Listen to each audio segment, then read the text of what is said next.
pues buenas tardes a todos. Muchas gracias, antes de nada, a Digitales y a la dirección, a la organización y demás por dejarme participar de este encuentro un año más. Además, es un día muy especial para mí porque cumplo 10 años en la revista, o sea que es la mejor manera de celebrarlo, es poder estar aquí en plena información donde se está cuajando todo, que sé que además están ahí mis compañeros periodistas cubriéndolo, así que también un saludo para ellos. Nada, simplemente por introducir un poco el tema. Vamos a hablar un poco de la tecnología más revolucionaria creo que tenemos ahora mismo sobre la mesa. Se ha hablado mucho de inteligencia artificial, pero creo que hay una tecnología que va un poquito más allá, que va al final para seguir avanzando y seguir evolucionando el ecosistema y un poco la innovación tecnológica que estamos viviendo, que es precisamente la cuántica. Y yo creo que no exagero si digo, y me corregiréis ahora vosotros, si digo que estamos ante un nuevo renacimiento tecnológico. Es un salto cualitativo comparable, yo creo, que a la llegada de Internet o incluso a la revolución del silicio, ¿no? Al final, la computación cuántica, junto con otras tecnologías, como pueda ser la criptografía, la inteligencia artificial que ya hemos mencionado, o los sensores, a lo mejor, de altísima precisión que ya estamos viendo, no solo promete cambios en la forma en la que estamos procesando la información, en la forma en la que nosotros incluso nos estamos desarrollando y estamos afrontando un poco la nueva innovación y los nuevos avances tecnológicos, sino que yo creo que va a reconfigurar un poco todo el ecosistema, ¿no? Todos los sectores estratégicos, como pueda ser la ciberseguridad, el análisis de datos, la investigación científica o médica. Ahora hablaremos de todos estos temas, pero bueno, al final creo que es un tema muy, muy relevante, así que gracias por contar conmigo para ello. Y nada, vamos, si os parece, vamos al lío. Empezamos, creo que tenemos ya a Alba con nosotros, así que Alba, te saludamos en la distancia. Hola, ¿qué tal? Buenas tardes. A ver si... Yo creo que ya la veis por aquí. Sí, genial. Pues nada, pues arrancamos contigo, Alba, ya que estás en distancia. Desde tu experiencia en el proyecto de Quantum Spain, quiero saber un poco cómo ves y que compartas con nosotros cómo ves la conexión entre la supercomputación y las tecnologías emergentes como la cuántica. Es decir, ¿crees que estamos ya en condiciones de que ambas puedan ya converger y den a luz un poco aplicaciones reales o estamos todavía un poco en esa fase experimental? Bueno, lo primero es que converger sí, de hecho ya lo están haciendo y la muestra es la fotografía que tengo aquí detrás mío, que es el ordenador cuántico de Quantum Spain, que está instalado ya en el Centro Nacional de Supercomputación, en el BSC, y que está conectado además con Mare Nostrum 5, que es el superordenador más potente de España y de los más potentes de Europa hoy en día. Por tanto, ya estamos trabajando en esa integración, ya es una realidad. Pero a nivel de aplicaciones es otra historia. A nivel de aplicaciones estamos en un momento muy incipiente. Y el motivo es porque la computación cuántica es una tecnología que lleva años desarrollándose, pero que todavía está, como así decirlo, en pañales, ¿no? ¿Por qué? Porque al final los chips cuánticos que tenemos hoy en día son todavía pequeños para poder llegar a aplicaciones industriales o aplicaciones que van más allá de lo que la computación tradicional nos da. Y además no son tolerantes a fallos. Eso significa que muchos de los algoritmos cuánticos que sabemos que van a ser revolucionarios y que van a cambiar muchas cosas no se pueden aplicar a los ordenadores cuánticos de hoy en día. No solo este, sino en cualquiera del mundo, ¿no? Por tanto, lo que estamos haciendo es prepararnos para ese futuro y desarrollando todas las herramientas de software, de hardware, sobre todo de saber cómo utilizar esta tecnología y de desarrollar nuevos algoritmos cuánticos, ¿no? Nos estamos preparando para ese futuro porque esto es imparable. Cada año que pasa mejoran estos ordenadores cuánticos y, por tanto, quien tenga ese conocimiento y quien tenga ya la aplicación lista seremos los primeros que sacaremos esa ventaja. Genial, gracias. Enrique, desde tu perspectiva un poco en el ámbito más europeo, un poco más abierto quizás, quería saber cómo evalúas un poco el nivel de madurez que tenemos actualmente en Europa en cuanto a los proyectos cuánticos, ¿no? Un poco, no sé si puedes decir si estamos quizás muy lejos de lo que pueda estar Estados Unidos o China, estamos cerca, no sé si puedes darnos un poco una perspectiva de este mapa. Claro, por supuesto. Muchas gracias por la invitación. Sin duda, a nivel de proyectos de investigación estamos al primer nivel. Incluso una de las cosas que la nueva Estrategia Europea de Tecnologías Cuánticas en la que estamos trabajando junto con el equipo de Henna Virkkunen, de la vicepresidenta de la Unión Europea, hablamos de hacer que Europa sea el Quantum Valley of the World, porque lamentablemente no somos el donde tenemos más dinero. O sea, sabemos dónde están los billions, lamentablemente, entonces no tenemos... en producción científica, en producción de patentes, en incluso creación de startups, vamos muy bien. Tenemos más el problema de scale-up a captar los billions. Ahí es donde está el problema, que supongo que tiene muy difícil solución, más o menos, y esto supongo que no será exclusivo de Quantum Technologies, ya lo sabemos. Ahora bien, sí que hemos jugado, o sea, hemos planteado algunos proyectos que han sido, sin duda, lo más top en el mundo. Nos ha ocurrido en alguna ocasión, cuento una anécdota probablemente hayan escuchado ustedes del satélite Micius, que fue la primera demostración de comunicaciones cuánticas, que fue un satélite chino. La teoría de ese proyecto se desarrolló en Europa. ¿De acuerdo? En la Agencia Espacial Europea acabó perdiendo el presupuesto allá por el año 2007, se volvió a China, y entonces, porque era de hecho un investigador chino, y entonces era pues un láser cortado con un cristal de tal longitud de onda, etcétera, etcétera, que se lo llevó a China, consiguió la financiación, y el satélite de Micius es con el mismo láser, cortado con el mismo cristal, etcétera, etcétera. ¿Vale? Nos ha ocurrido alguna otra cosa con una misión espacial con un gravímetro cuántico, esencialmente para medir las oscilaciones del campo gravitatorio en función de la columna de material que tenemos debajo, y eso tiene mucha aplicación para defensa, por ejemplo. Fue en la Unión Europea cuando hicimos el primer planteamiento, entre otras cosas, porque la tecnología de sensónica cuántica la tenemos muy bien desarrollada en Europa comparado con otros países, ¿de acuerdo? O sea, con Estados Unidos o con China, que tenemos un sistema político, de la administración, la Unión Europea, funciona más lenta que probablemente en China, en la que hay un ministro que dice ta, ta, ta, ta, ta, ta, y entonces lo planteamos primero en la Unión Europea, y recuerdo que un año y pico después vi en una presentación de la NASA que habían planteado esta misión. Entonces ahora mismo no sé en qué momento vamos a lanzarla o no. Sin duda la Unión Europea está ya desarrollando esta misión espacial, ¿de acuerdo? Que será una realidad, es una realidad, vamos. La de Estados Unidos no sé exactamente cómo va, pero estas cosas nos ocurren, sí. Eso. Genial. Genial, pues vamos a traer un poco, hablando de estos casos de uso, un poco de estos avances que mencionabas, bajándolo un poco a la realidad, contigo, Almudena, porque al final tienes una visión muy, muy clara, yo creo, de todo lo que es la aplicabilidad un poco industrial y estas dificultades que a lo mejor se pueden tener con esta tecnología en concreto a nivel de escalabilidad. Entonces, no es un poco qué puntos claves crees que todavía dificultan, ¿no?, esta comercialización de la computación cuántica. Muchas gracias, Alfonso, y muchas gracias a Digitales por la invitación a estar hoy aquí. Pues tenemos que destacar que las tecnologías cuánticas están todavía en desarrollo, ¿no? Y precisamente pues por eso la dificultad de ese escalado. Realmente las grandes inversiones en cuántica se están haciendo por parte de las empresas tecnológicas y por parte del sector público. Pues lo vemos con la Comisión Europea, con los Estados miembros y, por supuesto, pues en Estados Unidos, China y demás. Sí me parece importante destacar las tecnologías de lo que llamamos Quantum Inspired, de inspiración cuántica. Pues tecnologías que es máquina clásica, pero con algoritmo de inspiración cuántica, digamos que se programan como un cuántico, pero la máquina es clásica. ¿Qué nos permite esto? Pues nos permite poder trabajar con la industria y nos permite que la industria pues, pueda aprender. Entonces, llevar a cabo casos de uso con la industria que se pueden escalar porque esta tecnología tiene un TRL, un nivel de desarrollo mucho más elevado que lo que es cuántica como tal. Y en el caso de que no escale o la empresa no esté dispuesta a grandes inversiones en un momento todavía preliminar, esto le permite a la empresa aprender, tener todo el código desarrollado para poder migrarlo a una máquina cuántica pues con 1 o 2 líneas de código cuando tengamos la famosa ventaja cuántica. ¿Cuándo va a llegar esto? Pues la realidad es que nadie lo sabe, pero hay muchos expertos, pues por ejemplo en Hyperion Research, Peter Shor del MIT, que ya destacan que quizás en 5 años podamos tener determinados casos que se resuelven mejor con cuántica que con clásica.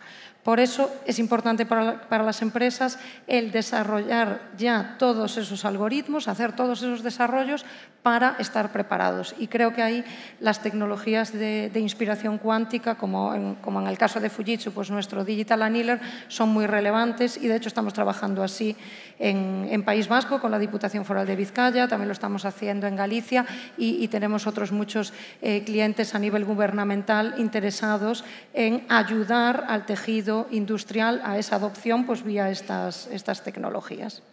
Genial. Jesús, vamos contigo para entender un poco cómo crees o cómo veis un poco desde el gobierno al final, porque el papel que tienes no deja de representar al Ejecutivo, un poco cómo crees que se está canalizando esta inversión pública que se está haciendo y todos estos anuncios al final de grandes inversiones que al final anuncian desde el gobierno, incluso desde la SED, con diferentes inversiones en distintas compañías que hemos visto en las últimas semanas.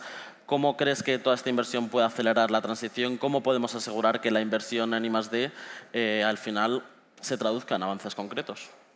Bueno, sí, ¿se oye? Sí. ¿Vale? Bueno, yo lo que sé es que el año pasado estuve aquí hablando de transformación digital de pymes y hoy vengo a hablar de cuántica. Es decir, este país y este sector va muy rápido. Como va, ¿no? Yo creo que pues, como director general de una entidad pública que ha pasado de ejecutar entre 200 millones al año aproximadamente a 1.864 que hicimos el año pasado, bueno, pues yo creo que hay diversos pilares que sí que estructuran una manera de colaborar, que es escucharse, que es venir aquí y hablar con las asociaciones y hablar con las empresas y entender dónde tenemos que enfocar las convocatorias para poder acompañar a los avances. Luego también saber que lo estamos haciendo. Por ejemplo, en el ámbito de la cuántica, el Ministerio de Ciencia ha invertido en más de 360 proyectos, que son casi unos 50 millones de euros, en el que estamos impulsando aquí. También incorporando talento. En el CSIC y en el BSC creo que hemos incorporado unos 280 profesionales que tienen que ver con el enfoque y el esfuerzo en entender, en desarrollar casos de uso, en poder hacer que la ciencia pueda aproximarse mucho más rápido al impulso corporativo y yo creo que esa es otra de las maneras. Y nosotros como red, pues intentando canalizar fondos como lo hemos hecho en otras ocasiones que hemos demostrado que llegan. Nosotros vamos a sacar ahora, en próximas semanas, una invitación pública para que las asociaciones puedan presentarnos proyectos compartidos por sus miembros para el desarrollo de casos de uso en tecnologías cuánticas, 10 millones de euros, que estamos satisfechos, estamos en intenso diálogo, estamos también apostando por un modelo en el que creemos que ahora aunar, sumar esfuerzos, sumar capacidades, creemos que es una estrategia, es decir, consideramos que cada uno por separado en este momento incipiente de tecnología creo que es menos efectivo que intentar enfocar proyectos de manera grupal, de manera coordinada, de manera organizada.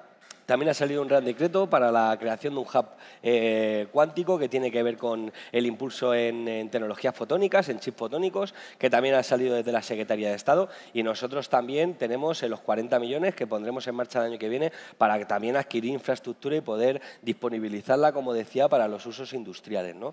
Yo creo que todos estos millones sumados a la estrategia de tecnologías cuánticas que pudimos ver cómo salía en abril de este año, pues bueno, suponen dos aspectos, uno de impacto, uno de desarrollo y de impacto de recursos públicos y, por otra parte, de análisis estratégico de qué oportunidades tenemos como país, como decía el compañero que está trabajando en la Unión Europea, de qué supone también esto como continente y como lugar del mundo, porque, como sabemos, pues la tecnología ya no es solamente un elemento corporativo, sino que también es un elemento geoestratégico. Así que, pues nosotros escuchando y trabajando mucho, como hemos hecho con otros retos, como ha sido el 5G, el despliegue de redes, el desarrollo de casos de uso de inteligencia artificial y, bueno, nosotros poniéndonos a disposición de las empresas.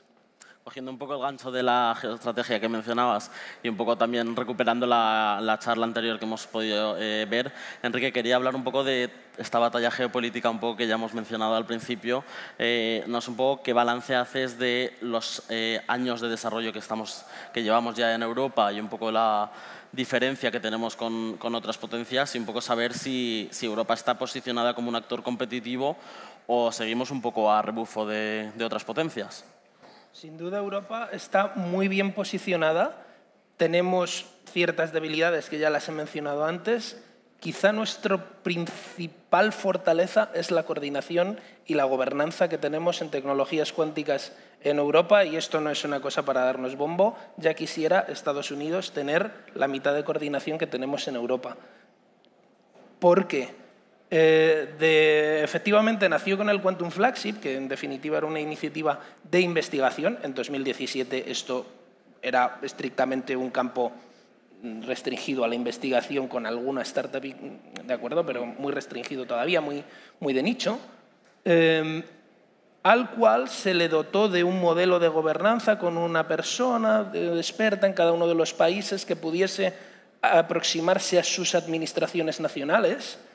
Eso sirvió para hacer de palanca y, en paralelo, crear unos paquetes de trabajo que hacían unos roadmaps estratégicos gordos, técnicos, que eso ayudaba muchísimo a la administración a plantear qué se podía hacer en el futuro. En 2019 planteamos la infraestructura europea de comunicaciones cuánticas. En el 2020 hicimos un trabajo colectivo europeo de crear el Consorcio Europeo de Tecnologías Cuánticas. Ahora mismo tiene más de 300 miembros, no ya solo de empresas, digamos, que producen tecnologías cuánticas, sino también de demanda de tecnologías cuánticas. Fuimos capaces, dentro del programa de microchips de la Unión Europea, destinar aproximadamente unos 400 millones para la producción y manufactura de chips cuánticos dentro de Europa. Posteriormente también un trabajo con estas personas que digo dentro de los Estados miembros, que esto fue un trabajo que hice yo, el hecho de ir llamando a cada uno de los estados de, oye, dime quién es la persona de tu país que tiene las competencias de Quantum Technologies. Había algunos países que os podéis imaginar habían hecho cosas, había otras que me estoy contando. Pero eso sirvió para catalizar el proceso y para que todos los países al final fuesen movilizándose hacia ello. En 2023 fuimos capaces de que todos los países firmasen la Declaración Europea de Tecnologías Cuánticas, que fue la semilla para, viniendo la nueva comisaria, Henna Virkkunen, pues fue algo relativamente fácil. O sea, el hecho de decir, mira, hemos estado trabajando en esto, tienes un ecosistema coordinado, Estrategia Europea de Tecnologías Cuánticas y un futuro Quantum Act, que será legislación, la primera legislación sobre tecnologías cuánticas en Europa. Tendrá una inspiración más parecida a lo que será el CHIPS Act, en el sentido de asegurar capacidades de manufactura, de financiación, coordinación con los Estados miembros y un modelo de gobernanza robusto. Se publicará el 2 de julio la Estrategia Europea de Tecnologías Cuánticas. Todavía no puedo decir quiénes serán los miembros del board, pero sí que puedo decir 4 premios Nobel. ¿De acuerdo? O sea, hay buen nivel. Y eso es una cosa que en Estados Unidos no tienen tanto, tienen más dólares. Eso sí, ¿de acuerdo? Y tienen quizá otra mentalidad y demás, pero aquí tenemos un know-how que clásicamente podemos decir es el mejor del mundo. ¿Vale? Y tenemos muchísima coordinación que también es muy buena y eso también tenemos que aprovecharlo. Y también España, con la Estrategia Española de Tecnologías Cuánticas, reforzando tanto la parte de apoyo a empresas como apoyo a investigación a través del Ministerio de Ciencia. ¿De acuerdo? Todo el ecosistema que tenemos en España es bueno y si nos tenemos que comparar con algunos otros países con los que nos podemos comparar, estoy hablando de Italia, Francia y demás, España está mejor posicionada de lo que los números podrían decirnos por lógica, ¿de acuerdo? Y eso ha sido una cosa que es muy destacable de nuestro ecosistema cuántico español. Alba, voy contigo un poco porque al final desde tu posición conocéis muy bien el modelo Euro-HPC y un poco quería saber toda la importancia que podéis ver de construir infraestructuras de alto rendimiento, que son muy importantes. No sé si crees que esta filosofía un poco hay que trasladarla también a lo que es la computación cuántica, al campo cuántico, y un poco si crees que tiene que ser o debe ser, como mencionabas un poco, buscar esa vía de construir una gran alianza estratégica a nivel europeo, también un poco, ya no te digo para competir contra otras potencias, sino para al final aprovechar mejor todas estas inversiones, ¿no? Totalmente, y de hecho eso es lo que EuroHPC está haciendo desde hace años y fue el motivo de la creación de EuroHPC. Y es que tradicionalmente EuroHPC se construyó porque al final ser competitivos en supercomputación era muy difícil porque los superordenadores eran cada vez más caros y los países miembros pues, no se podían permitir quizá las mejores máquinas. Entonces, la Unión Europea decidió crear EuroHPC y es una joint undertaking. Eso significa que la mitad es de la Comisión, la otra mitad son los Estados miembros de esta organización. Y lo que hace es ayudar a financiar los mayores superordenadores de Europa para que sean lo más competitivos posibles, a la vez de que facilita que todo investigador europeo pueda acceder a estos recursos tan necesarios para ahora, pues lo vemos muy claro con la IA, por ejemplo, entre muchas otras aplicaciones. Pues la idea con la cuántica es no seguir ese modelo, o sea, vamos a aprovechar que tenemos esa coordinación, que ya tenemos esas herramientas, y eso es lo que EuroHPC hizo ya hace unos años, creó la primera red de ordenadores cuánticos en Europa. De hecho, ahora estamos en proceso de instalar estos ordenadores cuánticos europeos. Aquí en España tendremos uno aquí en el DSC, se instalará también en la misma capilla que detrás del de Quantum Spain. Y la idea no solo es la de facilitar y democratizar la tecnología para que todos los investigadores y gente y empresas también que tengan interés en familiarizarse con ella, en saber cómo se utiliza, en desarrollar nuevas aplicaciones y algoritmos, pues puedan hacerlo de forma pues, lo más fácil posible y lo más directa posible.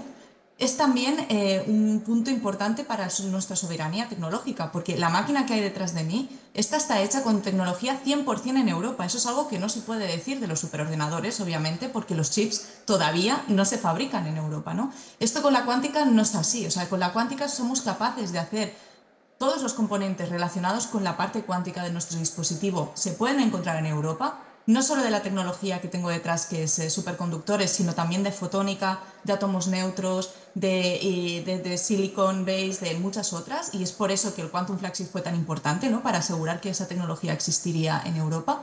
Y por tanto, Europa lo que quiere es apostar para que estas máquinas europeas no solo sean para los investigadores europeos, sino que además también estén hechas en Europa. Y no se trata de competir con otras empresas o otras máquinas que no estén hechas en Europa, ni mucho menos, porque al final, desde el punto de vista de investigación, contra más mejor, ¿no? Sino se trata de asegurarnos de que no vamos a ser 100% dependientes de tecnología extranjera, de que si en algún momento necesitamos utilizar esta infraestructura para aplicaciones críticas, como puede ser la ciberseguridad, pues tengamos control sobre estos dispositivos y podamos fabricarlos en casa, ¿no? Por así decirlo. Por tanto, lo que quiero dejar claro es que EuroHPC ya tiene ordenadores cuánticos que muy pronto se van a poner en la nube y, por tanto, cualquier persona en Europa podrá solicitar acceso.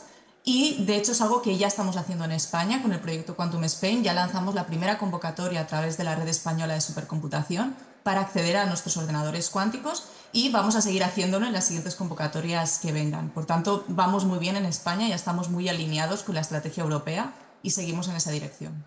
Genial.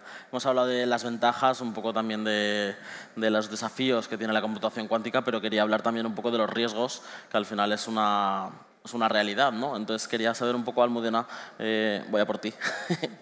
¿Estamos preparados para gestionar estos riesgos ya tanto éticos como a nivel de seguridad que nos plantea la computación cuántica? Bueno, está claro que la computación cuántica supone un riesgo, pero consecuentemente también una oportunidad.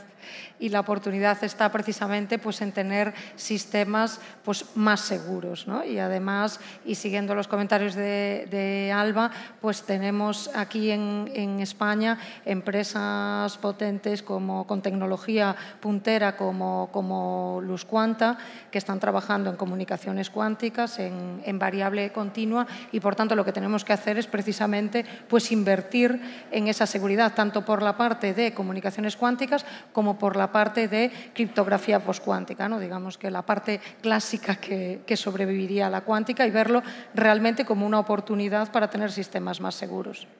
Genial.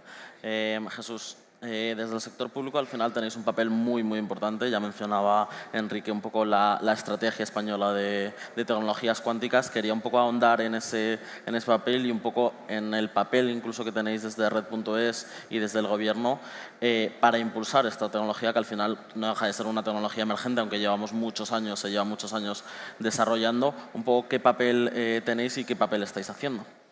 Bueno, yo creo que también he respondido parte de esta en la respuesta anterior, ¿no? Yo creo que como si era un instrumento al servicio de las empresas para tener también relación con la administración y con el diseño estratégico de actuaciones. Yo creo que nosotros, con Alba ya pude trabajar en el proyecto de Quantum Spain, porque fui director de gabinete en la Secretaría de Estado y lo trabajé con ella. También todo el fortalecimiento de capacidades de la Red Española de Supercomputación. También la parte más reflexiva en cuanto a la estrategia de computación cuántica y también ahora mismo Red.es como instrumento ejecutor de fondos y de convocatorias. Al final nosotros tenemos la capacidad de tener muchos puntos de anclaje a los diferentes puntos del sector tecnológico, desde la conexión con pymes, a la financiación de proyectos de innovación, al contacto con centros tecnológicos y de investigación, al contacto o la capacitación de talento. Y yo creo que nosotros intentar articular todas esas necesidades también teniendo diálogo y comunicación con todos esos sectores, ¿no? Yo creo que ese es el papel que tenemos que hacer, ser una entidad dinámica, ser una entidad viva, ser una entidad con capacidad de poner a disposición y poner en marcha instrumentos que puedan potenciar todas las capacidades que del sector público se estaban trabajando, porque, como muy bien decía el compañero de la comisión, es decir, un déficit que tenemos que es la indisponibilidad de fondos de capital que en otros países circulan con muchísima facilidad, tiene que ser con un impulso muy sólido, con un impulso muy determinante de la administración pública. Y en otros puntos lo hemos hecho, como puede ser la transformación digital de pymes, como puede ser el desarrollo de casos de uso de inteligencia artificial, y yo creo que ahora en esta iniciativa también identificar players potentes dentro de nuestro país, identificar esas pequeñas y medianas empresas que están teniendo una voz sólida y una propuesta económica sólida, y también potenciarlas e impulsarlas y poder trabajar en instrumentos financieros, en instrumentos de subvención que den capacidad que todos estos proyectos no se queden en marcha o se vayan a China, como nos decían antes, porque aquí no hay recursos, ¿no? Sino catalizarlos y ponerlos a su disposición y también hacerlo de una manera sencilla. Genial. Pues nada, vamos a ir cerrando. Si os parece, os voy a dar un minutito a cada uno de vosotros para que podáis dejar, no sé, un poco una idea, una advertencia, incluso un poco una ambición que queráis dejar plasmada hoy aquí delante de esta audiencia maravillosa. Así que voy a empezar por ti, Jesús. Ya que has terminado tú, pues voy contigo. Así que vale. El minuto es tuyo. Vale, pues yo muy rápidamente. Hay una cuestión que con esto de las cuánticas, de la IA, del 5G, del 6G, de tal, y es que yo creo que no podemos pasar de la imprenta a la impresora en 15 minutos. Es decir, yo creo que ahora tenemos que enfocarnos y las empresas tienen que hacerlo en contacto con la gente de cuáles son los casos de uso, del para qué de la tecnología. Avanzar, por tener el coche más rápido o poder tener la tecnología más potente, no sirve de nada si de verdad no se dedica a transformar y a mejorar la vida de la gente, que yo creo que es el modelo europeo que tenemos. Es decir, que el progreso corporativo, el progreso tecnológico está al servicio de confluir o de generar una sociedad más robusta, con más oportunidades y con mejores condiciones de vida. Y yo creo que ahora que hablamos de lo último y del futuro más grande del mundo, lo que sí que me gustaría es recordar eso, ¿no? Recordar que cada vez que pensemos o planteemos cuestiones en el ámbito de las tecnologías cuánticas o de cualquier otra cuestión, pensemos en qué va a afectar a nosotros como profesionales, pero también como padres, como parejas, como amigos, como conocidos, como vecinos y como familiares, porque ahí es verdaderamente donde responderemos la pregunta que tenemos que responder, y es ¿al servicio de qué está la tecnología y para qué sirve? Me encanta ese mensaje, o sea, ¿para qué sirve la tecnología y cómo nos afecta a todos? Me encanta. Almudena, voy contigo. Sí, pues a mí me gustaría destacar que la computación cuántica, aunque todavía a algunos les suena como muy lejana, la realidad es que no está tan lejos, y ya hablábamos de que pues eso, esa ventaja cuántica que podría venir en 5 años o quizás menos, cada vez pues se acortan más los tiempos, y siguiendo lo que comentaba Jesús, pues necesitamos estar preparados y necesitamos adoptar la tecnología. Entonces no lo veáis como algo lejano y empezad a poner el foco ahí para que realmente tenga un impacto pues en nuestras vidas. Genial, gracias. Enrique. Muy bien, pues parafraseando a un director de la comisión, y lo digo porque yo no soy de la comisión, trabajamos mano a mano con ellos, ¿de acuerdo? Pero decía, las tecnologías cuánticas tienen el potencial de ser la tecnología más prominente de la siguiente década, más que la inteligencia artificial, entre otras cosas porque ¿qué podemos hacer con ordenadores órdenes de magnitud más rápidos que los ordenadores más rápidos que tenemos hoy día? Pues que para muchos problemas el tiempo de computación casi desaparece como parte del problema, y eso abre un abanico de cosas que quizá no nos podemos ni imaginar, ¿no? Pero es también transmitiendo el mensaje a las empresas. es una realidad y llegará, y se está viendo que hay muchísimos esfuerzos en el mundo para que avance más rápido de lo que los roadmaps nos están diciendo. Y esto es una cosa que ya llevando 7 años de perspectiva en este negocio, puedo decir, oye, hemos ido cumpliendo los hitos más rápido de lo que nos podíamos imaginar, y en China y en Estados Unidos también. Y entonces, efectivamente, si no estáis tan... que no suene tanto a esto y que suene más a algo más en papel en vuestras empresas, en vuestros departamentos, porque creo que también os ayudará mucho a vuestros negocios y a que tengamos entre todos una sociedad más resiliente y más productiva también. Genial. Alba, cerramos contigo. Muchas gracias. Bueno, quería recalcar como representante, digamos, en este panel de la academia y de los investigadores, que no llegaremos a la ventaja cuántica con lo que sabemos hoy en día. Con eso me refiero a que todavía quedan muchos retos por resolver, mucha ciencia que descubrir y mucha física que controlar, y que es fundamental que a la vez que pensemos en aplicaciones, porque realmente quedan muchas por descubrir, estamos todos seguros de eso, también no nos olvidemos de la importancia de invertir en ciencia básica, porque eso es lo que nos ha llevado hasta aquí y es lo que nos llevará a la ventaja cuántica, porque todavía, como decía, tenemos muchos problemas abiertos que requieren de esa ciencia básica. Y gracias a este tipo de inversiones, que aparentemente en un principio puedes pensar que no tiene aplicación para tu día a día, pues tenemos hoy en día, pues desde los móviles hasta los láseres, hasta la resonancia magnética, todo de esta primera revolución cuántica. Por tanto, la segunda estoy segura que nos traerá muchísimas más aplicaciones. Algunas las sabemos hoy en día y la mayoría, yo creo que las más disruptivas, todavía ni siquiera las hemos descubierto. Por eso, tan importante en seguir invirtiendo en ciencia, no solo en aplicaciones, pero también obviamente en aplicaciones, ¿no? Al final tiene que ir todo de la mano. Poner el foco en las personas, un poco el tema de la responsabilidad que tienen las empresas y que al final tenemos todos como ciudadanos en esta tecnología, y aprovechar y traer un poco a la realidad esta tecnología, creo que son un poco de las lecciones que nos quedamos hoy.